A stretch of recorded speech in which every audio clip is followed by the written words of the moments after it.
उदयनिधि स्टालिन का इतना तुच्छ स्टेटमेंट, और यह स्टेटमेंट इस रूप से था कि मुझे वो स्टेटमेंट देख करके दुख हुआ, क्षोभ भी हुआ, और मेरे अंदर एक मौत सी मायूसी आई कि एक देश का नागरिक जो खुद वहाँ का युवा कल्याण मिनिस्टर है, एक अच्छे क्षेत्रीय पार्टी द्रविड़ मुनेत्र कड़गम पार्टी के युवा विंग का वह सेक्रेटरी है, और देश में देशद्रोह वाली भाषण देता है, बात करता है।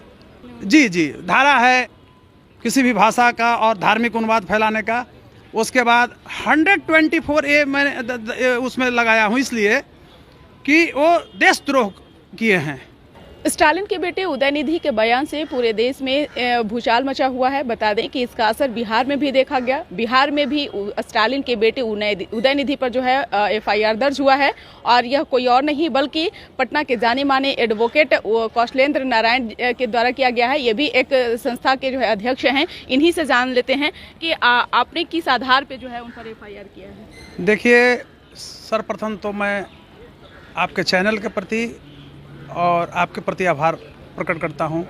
वंदना जी, आप एक प्रबुद्ध पत्रकार हैं, उसके साथ एक देश का नागरिक भी आप हैं। तो जब मैंने 2 तारीख को आप ही लोग के चैनल पर देखे, प्रिंट मीडिया में तो 2 को मैंने नहीं देखा था, लेकिन इलेक्ट्रॉनिक मीडिया में देखा।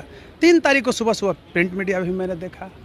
तो जब मैं देखा कि उदयनिधि स्टालिन का इतना तुच्छ स्टेटमेंट, और यह स्टेटमेंट इस रूप से था कि मुझे वो स्टेटमेंट देख करके दुख हुआ, क्षोभ भी हुआ, और मेरे अंदर एक मौत सी मायूसी आई कि एक देश का नागरिक जो खुद वहाँ का युवा कल्याण मिनिस्टर है, एक अच्छे क्षेत्रीय पार्टी द्रविड़ मुनेत्र कड़गम पार्टी के युवा विंग का वह सेक्रेटरी है, और देश में देशद्रोह वाली भाषण देता है, बात करता है, हिंसा फैलाता है, किसी धर्म और भाषा का अपमान करता है। तो मुझसे रहा नहीं गया। मैं इस पर बहुत सोचा। विश्वास नहीं करेंगे, कल रात्रि में मैं यह कंप्लेन केस जो है उसका ड्राफ्टिंग किया। और सर्वप्रथम तो मैं बता रहा हूं कि सुबह कल मैंने कोतवाली थाने में दिया था, लेकिन स्टालिन के खिलाफ वहां के SHO ने, इंस्पेक्टर ने मुकदमा दर्ज नहीं किया। क्या कारण, क्या बताया? वो नहीं करता है कि रख दीजिए, ये तो नीतीश जी की सरकार है ना। यहाँ तो सिर्फ अखबार में देखने को मिलता है, अंदर कुछ और है। तो नहीं दिया। तो ये सुप्रीम कोर्ट का डिसीजन 156 के तहत आप वहीं जा सकते हैं, कंप्लेन केस कर सकते हैं पुलिस के खिलाफ भी। तो एक्यूज तो इसमें उदयनिधि स्टालिन हुए, लेकिन खिलाफ हम पुलिस के खिलाफ भी गए। कंप्लेन केस पुलिस के खिलाफ ही होता है। तो मैंने आज पटना सदर के मुख्य न्यायिक दंडाधिकारी यानी CGM कोर्ट में उदयनिधि स्टालिन के खिलाफ कंप्लेन फाइल किया। CNF नंबर आ गया है। कल परसों केस नंबर आएगा। उसके बाद हियरिंग का डेट निर्धारित होगा, बहस करेंगे, ऊपरी अदालत तक जाएंगे।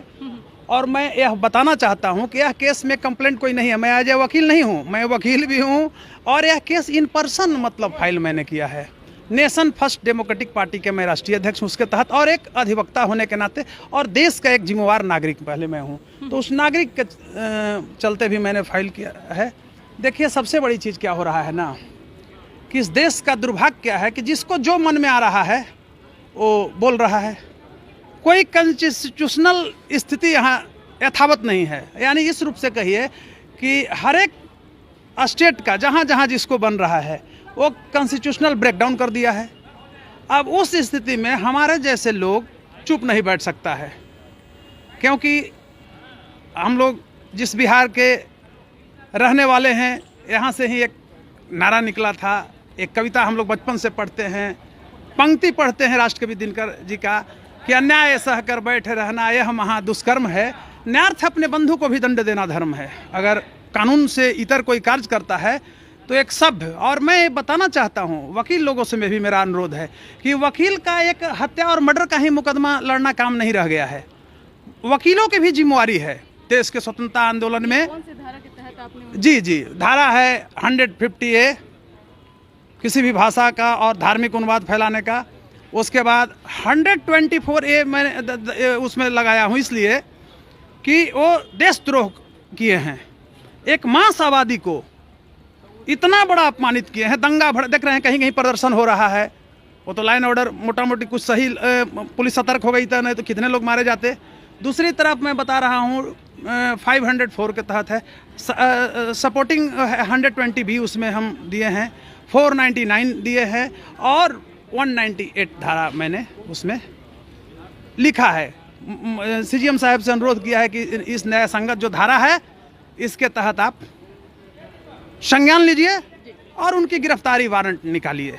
बहुत बहुत शुक्रिया। तो आपने सुना कि क्या कुछ कहना था कौशलेंद्र नारायण जी का, जो पटना के हाईकोर्ट के जाने माने एडवोकेट हैं, जिन्होंने स्टालिन के बेटे उदय निधि पर जो है मुकदमे दायर किए हैं। अब देखने वाली विषय होगी कि इससे क्या बिहार की राजनीति पर असर पड़ने वाला है। इस पर बस इतना ही। बने रहिए न्यूज़ नेशन के साथ। धन्यवाद।